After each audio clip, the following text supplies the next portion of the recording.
Bonjour Catherine Vautrin. Bonjour Agathe Lambray. Bonjour Paul. Bonjour à tous. Merci d'être avec nous sur France Info. Vous êtes ministre des Armées dans un contexte de guerre en Ukraine et au Moyen-Orient. Et justement, hier, les députés ont voté largement une rallonge de 36 milliards d'euros pour la défense d'ici 2030.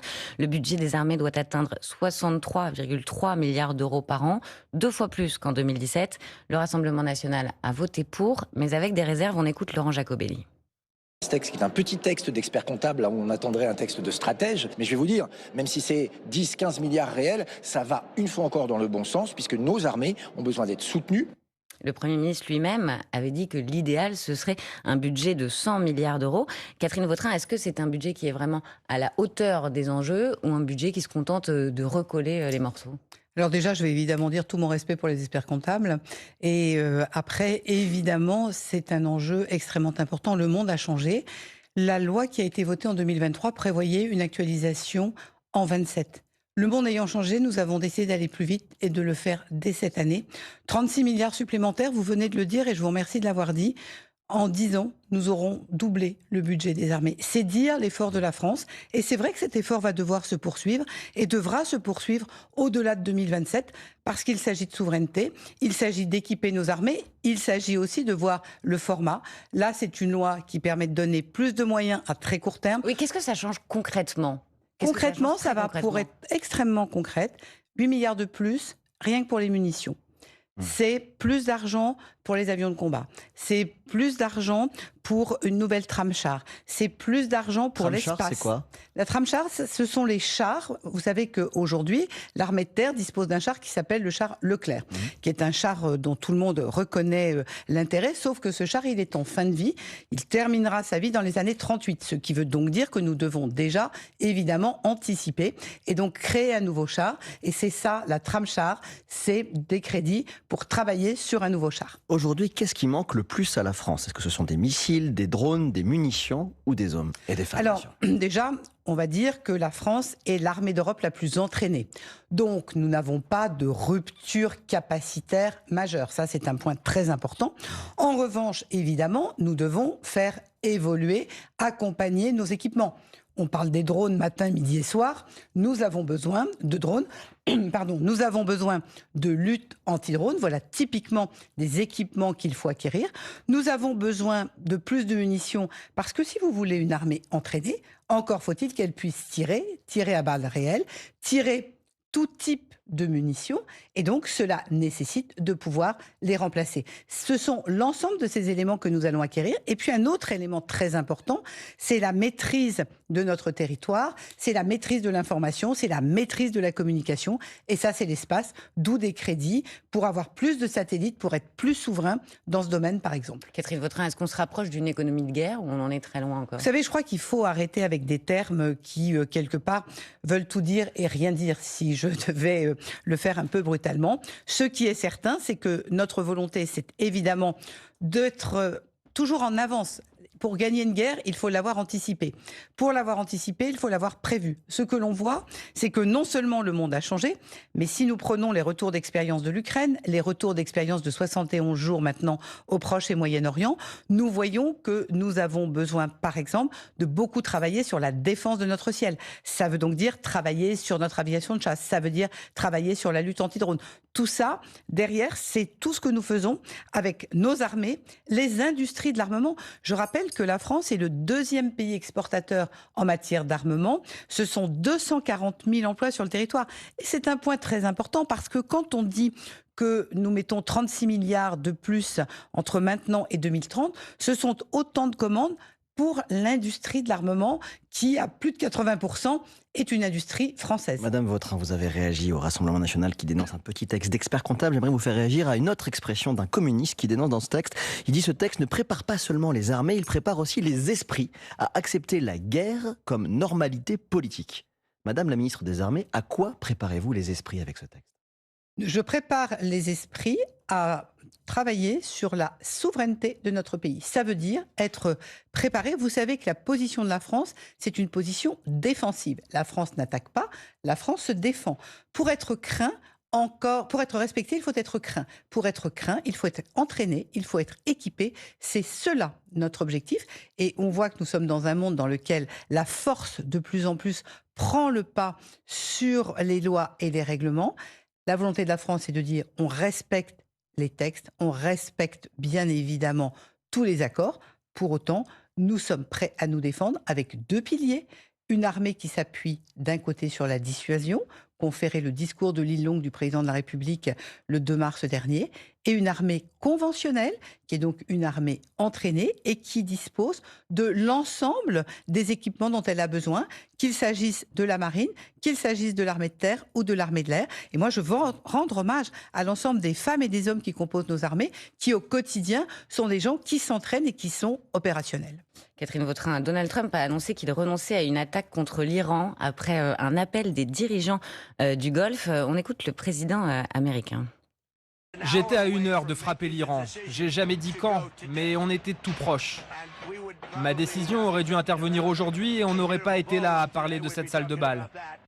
Voilà, Donald Trump qui a assuré que des négociations sérieuses avaient lieu. Est-ce que vous faites confiance au président américain ou avec lui vous dites il faut s'attendre à tout, il est trop imprévisible? Vous connaissez la position de la France depuis le 2 mars dernier. Elle est extrêmement claire. Le président de la République, dans son adresse aux Français, a toujours dit que nous choisissions la voie diplomatique. Donc pour nous, ce qui est extrêmement important, c'est la capacité à discuter avec les belligérants. Les belligérants, ce sont l'Iran d'un côté, les États-Unis de l'autre, Israël qui est dans cette guerre, qui a besoin que nous puissions échanger, discuter. Mais est-ce que vous redoutez des nouvelles frappes américaines? Parce que là, Donald Trump cas, dit j'étais à 1 heure de frapper, finalement j'ai renoncé. Ce que je retiens, c'est la deuxième partie de la phrase. Et ce qu'il faut faire, c'est accompagner toute cette démarche. Et c'est le sens de ce qui a été fait dans cette constitution d'un groupe multinational militaire avec 42 pays. J'ai fait la semaine dernière une conférence coprésidée avec mon collègue anglais. L'objectif, c'est de regarder comment, par voie diplomatique, on a capacité à accompagner des bateaux à passer Hormuz. Parce que la vraie façon de régler cette guerre, c'est la voie diplomatique. Sébastien Lecornu a prévenu hier que la situation allait durer. Le Premier ministre prévient que les guerres hybrides ou les guerres directes vont se multiplier. Qu'est-ce que vous pouvez nous sous-titrer cette phrase? Qu'est-ce qu'il entend par là? À quelle guerre hybride faut-il que la France se prépare? Nous avons des menaces qui sont des menaces régulières, avec des attaques qui peuvent être des attaques informatiques.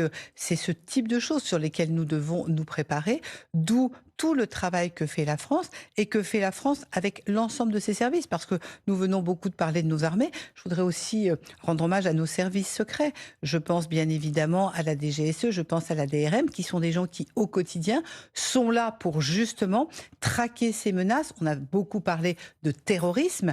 Très concrètement, ce sont ces services qui nous permettent de nous préparer et de travailler. Et c'est absolument indispensable. Catherine Vautrin, vous avez reçu votre homologue des Émirats Arabes Unis hier.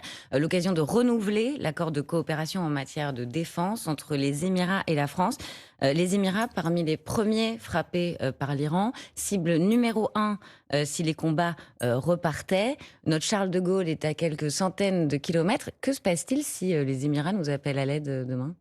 Alors, vous avez pu voir que nous avons avec les Émirats un accord de défense, ce qui fait que dès le mois de mars, quand les Émirats ont été attaqués, à ce moment-là, ils ont demandé à la France de les aider.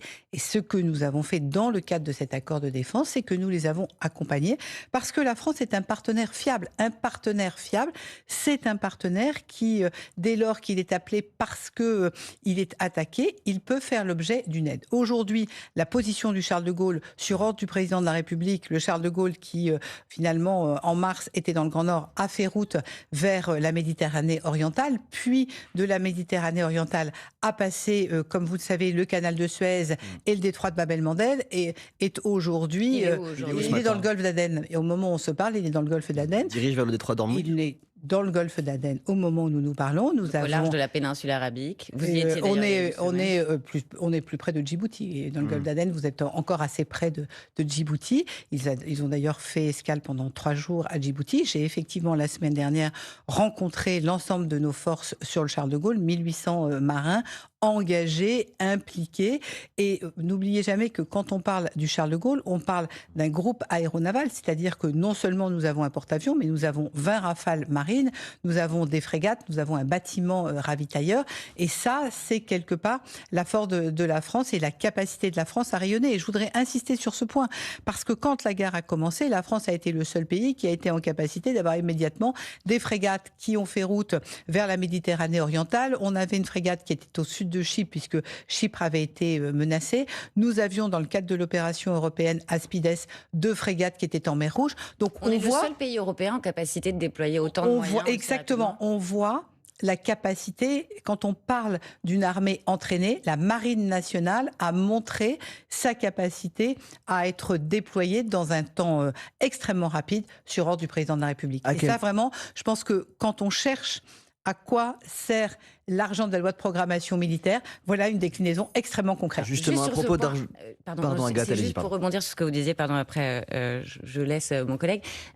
Justement, l'Allemagne en ce moment est en train de se réarmer et veut devenir l'armée la plus puissante d'Europe. Vous dites, notre budget justement, il va servir à réarmer la France. Mais il y a aussi des gens qui disent que ce budget ne produit rien, et c'est notamment les critiques des Insoumis, que ce budget ne sert pas à financer l'industrie française, le char du futur, l'avion du futur. Qu'est-ce que vous répondez ? Mais vous savez, je crois qu'il faut regarder les choses très concrètement. L'année dernière, nous avons passé pour la France 26 milliards d'euros de commandes. Alors, si ça, c'est rien, je peux vous dire que les entreprises concernées sont particulièrement heureuses. Et les mêmes qui disent ça me disent, mais vous avez vu comment sur le budget d'une année sur l'autre, vous passez des crédits qu'il faut payer. Parce que comme vous l'imaginez, quand on commande un bateau, pour prendre un exemple, le bateau, vous ne le payez pas l'année où vous le commandez, vous le payez sur 10-15 ans. Ce qui veut dire que chaque année dans mon budget, je paie une partie du bateau que j'ai commandé. Et très concrètement, le budget de la défense au moment où nous nous parlons est évidemment très contraint par ces commandes qui ont été passées. Et ça, c'est bien la meilleure preuve que effectivement nous commandons. Et que donc les 36 milliards servent à du matériel. Et pour l'immense majorité, le matériel, c'est du matériel Naval Group, entreprise que les Français connaissent bien. Demandez aux habitants de Cherbourg, de Lorient, de Brest, enfin toutes nos vies et de Toulon, si Naval Group n'est pas une entreprise extrêmement importante pour le territoire. Combien coûte le Charles de Gaulle ? Puisque l'engagement militaire a un coût, l'intensification de nos opérations extérieures a coûté plus d'1 milliard d'euros depuis le début de l'année, disait le ministre de l'économie il y a un mois. Alban Michalski, journaliste à France Télévisions, spécialiste des questions internationales, pense que ça coûte 50 000 euros de l'heure, donc à peu près 1 million d'euros la journée. Combien une journée en mer coûte pour le Charles de Gaulle ? Nous ne raisonnons pas en journée en mer pour le Charles de Gaulle. Aujourd'hui, nous avons des budgets qui sont effectivement des budgets qu'on pourrait qualifier de fonctionnement, qui sont liés, vous avez plein de choses à prendre en compte. Vous avez 1800 personnes, ce sont autant de salaires. Vous avez un bateau qui effectivement fonctionne avec ses propres chaufferies, puisque comme vous le savez, le Charles de Gaulle a ses propres chaufferies. Donc le sujet, il n'est pas sur le coût journalier. Le sujet, il est sur le choix qu'a fait la France sur le Charles de Gaulle hier, demain sur le France Libre, qui est de faire partie de ces quelques pays dans le monde capables d'afficher... ça a un budget. Vous dites le Charles de Gaulle, les hommes, la chaufferie, il y a aussi les frégates. Est-ce que vous pouvez nous donner un ordre d'idée ? Alban Michalski dit 50 000 euros de l'heure. Je ne donnerai pas d'ordre d'idée. Je donnerai une idée de ce que cela représente en termes de puissance. C'est 45 000 tonnes de diplomatie et c'est la capacité à montrer la force de notre diplomatie militaire. Et c'est ça qu'il faut retenir. Et le choix qui a été fait par le président de la République au mois de décembre dernier de lancer la construction du France Libre, qui est le successeur du Charles de Gaulle, qui arrivera en 1938, c'est un positionnement de la marine française. On entend très bien, mais ça ne nous donne pas une idée du coup. En revanche, juste une petite question, parce qu'il faut qu'on avance. Combien de temps le Charles de Gaulle va-t-il rester dans la région ? L'USS Gerald Ford, dépêché au Moyen-Orient par les États-Unis, est resté 326 jours en mer. C'était un record. Est-ce que le Charles de Gaulle pourrait rester aussi longtemps ou il faut relever les hommes ? Comme vous le savez, c'est le chef des armées, qui est le président de la République, qui donne les ordres pour ce bâtiment. Pour autant, il y a des hommes, certains ont déjà été relevés. Il y a des capacités à avoir quelques roulements, mais dans tous les cas, c'est le président de la République qui décidera du moment qu'il jugera opportun pour que le Charles de Gaulle fasse route vers Toulon. Il pourrait rester tout l'été ? C'est au président de la République d'en décider. Dans un instant, Catherine Vautrin, on va parler du détroit d'Ormuz, toujours sous le contrôle de l'Iran, qui est au cœur de cette guerre au Moyen-Orient. Mais pour l'instant, c'est l'info. En 1 minute, il est 8h48 et c'est Philippine Thibaudeau. L'accord sur les droits de douane est un pas vers un commerce transatlantique équilibré, salue la présidente de la Commission européenne après l'arrangement provisoire trouvé entre les eurodéputés et les États membres de l'Union européenne pour mettre en œuvre l'accord commercial conclu l'été dernier avec les États-Unis, alors que Donald Trump met la pression pour que cet accord sur les droits de douane soit appliqué avant début juillet. L'épidémie d'Ebola pourrait durer longtemps, prévient l'Organisation mondiale de la santé. Alors que le virus fait des ravages notamment dans l'Est de la République démocratique du Congo, l'OMS alerte sur l'ampleur de l'épidémie, suspectée d'avoir déjà fait plus de 130 morts. 3 concerts de Patrick Bruel annulés en décembre au Canada. Le chanteur est désormais visé par 9 plaintes. Plusieurs autres seront déposées dans les prochains jours. Selon l'avocate de Flavie Flament, l'animatrice accuse Patrick Bruel de viol et lui réfute toutes les accusations. Ils affronteront le PSG le cœur léger lors de la finale de Ligue des Champions. Arsenal est champion d'Angleterre. Le club londonien attendait ce titre depuis 22 ans. France Info. Le 8-30 France Info. Agathe Lambray, Paul Larouturou. Avec Catherine Vautrin, ministre des Armées et des Anciens Combattants, on parle du détroit d'Ormuz, Paul. Question très simple, Madame Vautrin. Où en est ce matin la mission mise sur pied par Paris et Londres pour sécuriser le détroit d'Ormuz? Je l'évoquais il y a quelques minutes. Aujourd'hui, la mission représente 42 pays. Nous avons, la semaine dernière, travaillé avec ces différents pays pour voir qui était en capacité de fournir quoi. En d'autres termes, si je reprends vraiment l'ordre dans lequel nous travaillons. Première approche, c'est une discussion avec les belligérants, donc États-Unis, Iran, qui ne sont pas membres de cette mission puisqu'ils sont belligérants. L'idée, c'est de pouvoir déconflicter, donc d'échanger pour avoir au minimum un cessez-le-feu. Déconflicter, c'est trouver la paix? C'est trouver, ce que je disais, au minimum un cessez-le-feu, au mieux évidemment la paix. Dans un deuxième temps, une discussion avec les assureurs et les armateurs pour que des bateaux puissent effectivement passer le détroit. Il y a 3 navires français qui sont bloqués. Et troisièmement, c'est la capacité à ce moment-là, si besoin était, d'escorter. Alors quand on dit escorter, il peut y avoir un enjeu qui peut être un enjeu de déminage. C'est pour ça que certains pays proposent de mettre à disposition des bâtiments qui sont des bâtiments de déminage. Et la France a déjà un bateau qui est à Djibouti, qui est un bateau démineur. Pour être concrète, les Belges ont ce type d'équipement, les Néerlandais ont ce type d'équipement. C'est une première approche. Comme la presse américaine ce matin, qu'il y a des mines dans le détroit d'Ormuz? Je ne confirme rien à ce stade. Je l'ai lu comme vous, j'ai entendu ce matin cet élément. Moi, au moment où nous parlons, je n'ai aucune certitude sur le sujet. Mais dans tous les cas, nous anticipons la nécessité potentiel de déminer, d'où l'idée d'avoir les bâtiments qui permettent de le faire.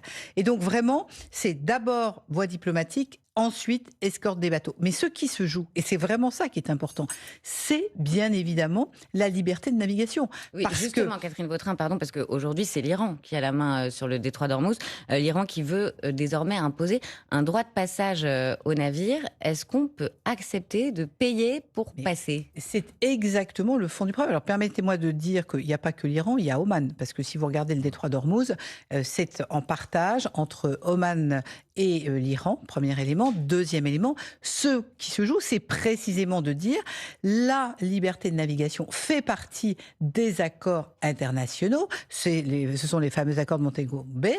Et l'objectif, c'est évidemment de garder cette liberté de navigation. Mais qui fait respecter le droit international? Parce qu'on dit qu'il faut respecter le droit international. Mais c'est bien, c'est l'objet des négociations diplomatiques. Et c'est ça qu'on veut obtenir. C'est l'objet même de ces négociations, c'est d'obtenir, de revenir à la liberté de navigation. On a quel moyen de pression? Parce que le président disait il y a quelques jours qu'il fallait dissocier le détroit d'Ormuz des négociations en cours entre les belligérants. Pour l'instant, le sort du détroit d'Ormuz n'est pas vraiment dissocié. De quels moyens de pression dispose-t-on, si on en a d'ailleurs? Des moyens d'échange, de discussion avec chacun des belligérants et particulièrement de l'Iran. Catherine Vautrin, fin mars, Paris a refusé le survol de son territoire à certains avions américains qui contenaient des armes à destination d'Israël et du Moyen-Orient. Dans quelle mesure notre territoire et nos bases ont pu servir dans cette guerre? Est-ce que des avions, ensuite, ont pu survoler la France, les bases ont été utilisées? Vous le savez, nous ne sommes pas partis à la guerre, nous ne sommes pas belligérants, et c'est ce qui a conduit les décisions prises une fois encore, par l'exécutif. Une fois qu'on a dit ça, ce que la France a accepté, c'était des avions qui étaient des avions ravitailleurs, en d'autres termes, des stations, j'oserais dire, des stations-service aériennes, puisque ce sont des avions qui vont ravitailler. Donc, On n'a pas fermé notre espace aérien comme l'Espagne l'a fait, par nous exemple. n'avons pas fermé notre espace aérien, mais pour autant, nous avons exigé ces règles, c'est-à-dire des avions qui étaient des avions ravitailleurs. Catherine Vautrin, 4 frégates pour un contrat estimé à 4 milliards d'euros. La Suède vient d'acheter des frégates françaises. Ça faisait 50 ans qu'elle n'avait pas conclu un tel contrat. C'est quoi? C'est un emblème du réarmement à l'œuvre? Alors, c'est d'abord une très très belle victoire de l'équipe France, tous services confondus, auxquels je veux rendre hommage depuis notre ambassadeur à Stockholm à l'ensemble de nos services. Et la fierté des entreprises françaises, c'est Naval Group qui est derrière. Premier point. Deuxième point, effectivement, la Suède, depuis les années 80, n'avait pas travaillé sur sa flotte. Donc, c'est un énorme enjeu pour la Suède. Et c'est un très bel exemple de coopération européenne, parce que là, nous travaillons entre pays européens. En décembre, la France avait acheté 2 avions de surveillance à la Suède. Et là, c'est 4 FDI, puisque tel est leur nom, frégate de défense et d'intervention. Cela fait suite à la vente que nous avions faite à la Grèce. Pourquoi je vous raconte ça? Parce que les Grecs et les Suédois se sont parlé, et ça a été très important de voir ce club, finalement, des pays qui acquièrent ces fameuses frégates, qui sont un bel exemple d'innovation française, et qui, pour l'Orient, est une excellente nouvelle, parce que c'est essentiellement à l'Orient que ces frégates sont produites. Après les avions, question sur nos avions. Le Rafale se vend partout dans le monde, sauf chez beaucoup de nos voisins européens, qui lui préfèrent le F-35 américain. Est-ce que ça vous agace? Alors, en tout cas, c'est un objectif que de démontrer la force du Rafale. Et c'est tellement vrai que dans la loi qui a été votée hier à l'Assemblée nationale, il y a un passage au standard F5 du Rafale, c'est-à-dire une rénovation à mi-vie de cet avion pour le rendre encore plus fort, pour lui permettre des emports différents, pour lui permettre plus d'allonge avec notamment un réservoir plus important. Et donc, c'est effectivement là aussi améliorer la compétitivité de cet avion. Et c'est vrai que je pense que nous pouvons faire des progrès sur le continent européen, et nous y travaillons. Catherine Vautrin, c'est la question qui peaufine sa stature. À l'approche de la présidentielle, les candidats ou potentiels candidats cherchent à rencontrer les armées pour peaufiner leur stature internationale. On se rappelle Valérie Pécresse sur le Charles de Gaulle ou Éric Zemmour en Côte d'Ivoire en 2022. Est-ce que, à l'approche de la présidentielle, vous avez été sollicité, et qu'est-ce que vous répondez? Alors moi, je suis très vigilante. Je comprends parfaitement la nécessité de connaître nos armées, de connaître le fonctionnement de nos armées, les femmes et les hommes qui composent nos armées. Après, ce sont des gens qui sont évidemment concentrés, occupés au quotidien, particulièrement dans le contexte que nous connaissons. Et donc moi, je suis Faut pas les déranger. je suis simplement vigilante à ce que rien n'obère l'activité qui est la leur. Vous avez été Et vous sollicité? savez que d'autre part, les militaires ont un devoir de réserve, et donc nous devons tous, toutes femmes, hommes politiques, doit respecter ce droit de réserve de nos Vous avez été armées. sollicité? Peu d'intérêt. Il y a un autre débat en ce moment, et on vous entend peu sur le sujet politique, c'est qu'il y a beaucoup de candidats, Bruno Retailleau, Édouard Philippe, Gabriel Attal, qui doit annoncer sa candidature en fin de semaine. Est-ce que ça vous inquiète, cette multiplication des candidats? Et est-ce que vous appelez un système de départage comme une primaire? Alors la primaire, moi qui suis issue des rangs de la droite républicaine, j'ai pu voir les résultats de la primaire. On ne peut pas dire que ça a été particulièrement un résultat positif. Une fois qu'on s'est dit ça, ce qui est certain, c'est qu'il y a une vraie nécessité à ce que nos concitoyens puissent avoir un choix qui permette une présence des valeurs que nous représentons du centre-gauche au centre-droit, du centre-droit au centre-gauche, aux valeurs qui sont les nôtres. Et donc moi, je suis très vigilante à ce qu'il y ait effectivement cette représentation et éviter évidemment un deuxième tour Le Pen-Mélenchon. On a bien compris que vous étiez très prudente avec votre parole. C'est pas pour rien que votre ministère est surnommé la Grande Muette. Mais est-ce que vous, déjà, sans nous dire qui, vous avez déjà choisi votre candidat ou votre candidate? J'ai encore un peu de temps. Et vous pensez qu'on va pouvoir les départager sans primaire? En tout cas, on a une énorme, et vraiment j'insiste sur ce mot, une énorme responsabilité. Et je pense que celles et ceux qui partagent les valeurs qui sont les nôtres ne nous pardonneraient pas de ne pas agir en femmes et hommes responsables que nous devons être pour le pays. Merci beaucoup Catherine Vautrin, ministre des Armées et des Anciens Combattants, d'avoir répondu aux questions de France Info. Merci Paul. Merci, à demain. Restez Merci à avec vous deux. nous, tout de suite les informés.